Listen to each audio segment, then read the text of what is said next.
ये मजबूर और गम से निढाल वालिद है नौजवान समी के, जिसे जुमे की शब बनारस फ्लाईओवर पर दहशतगर्दों ने गोलियों का निशाना बनाया। किस दिल से बूढ़े बाप ने अपने नौजवान बेटे को मनो मट्टी तले दफनाया होगा। और मेरा बच्चा जो है अभी 26 साल का हुआ, वो चला गया, फूल सा बच्चा। ये बच्चा मेरा ऐसा है कि पूरे पाकिस्तान में दुनिया को तो नहीं मिलेगा, समझे ना।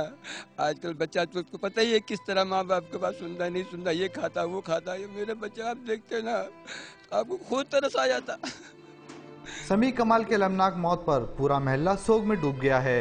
मुतासरा खानदान से हमदर्दी के लिए रुकने असम्बली मंजर इमाम पहुंच गए। समी कमाल की एक माह कबल मंगनी हुई थी।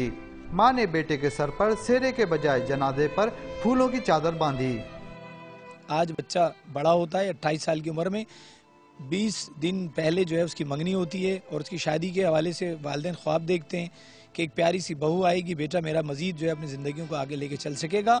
आज वो बच्चा जो है वो उन जो है बेरहमों के हाथों गाड़ियां रोककर जॉब से आने वालों को गोलियां मारी, चेहरे पर मारी, सीने पर मारी, और वो 4 लोग ऑन द स्पॉट जो है वो हॉस्पिटल जाते जाते और वहाँ जो है वो शहीद कर दिए गए।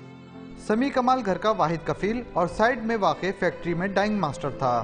समी की अलमनाक मौत ने इस घराने को गम में डुबोने के साथ साथ माशी तौर पर भी तबाह कर दिया है। कैमरामैन कासिम खान के साथ इमरान हफीज, डॉन न्यूज़, कराची।